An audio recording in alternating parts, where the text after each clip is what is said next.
This video covers the security functions of the machine. Two parts of it. One is the ability to enter a name to a personal name to a specific login function.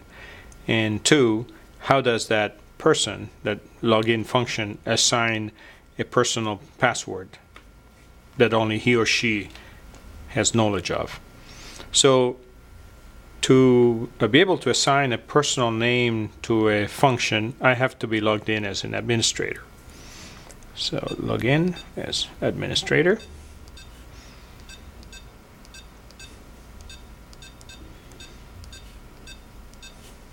And I'm going to use the standard default password that we deliver the machine with of PW. So now I'm logged in as administrator, and my name is admin. I go into security, and I have into name entry. Let's say there's a new operator number 3 that has been hired and is going to be operating the machine. So I need to, and the person's name is John. Okay, so there's John. Now his password is still PW. So I'm going to go out, and I'm going to log off, and I'm going to log in as operator 3, which is John.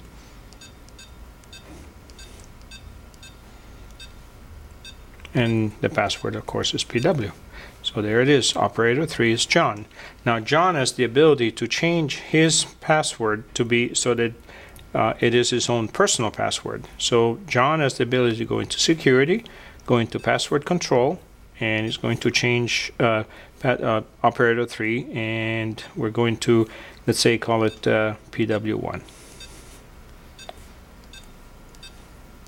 The system asks you to repeat the password. So now John has changed his own password. Now if John tries to change operator 1, obviously that's not going to be allowed. So I'm going to check that out by logging off. We're going to log back in as the operator 3. And the password is PW1. And there it is. So if I log off and I go back in and log in as operator 3,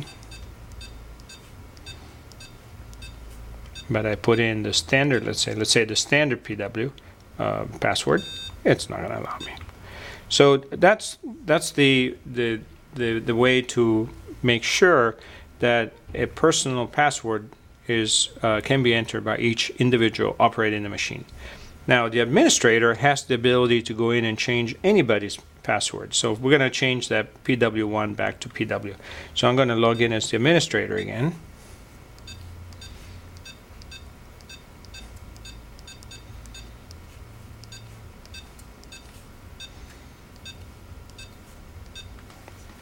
And then go into security. I can go into password control, and we know that we changed the operator 3 password, or actually John did, change it to a new password, PW1, but I'm going to change it back to PW. Re-enter. There we go. And now that's done. And so let's just test it out. I log off. Now here comes John again. That's all. 3.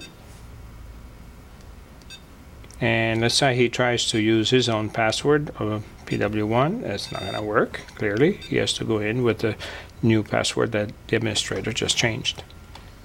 So that's how we protect the machine.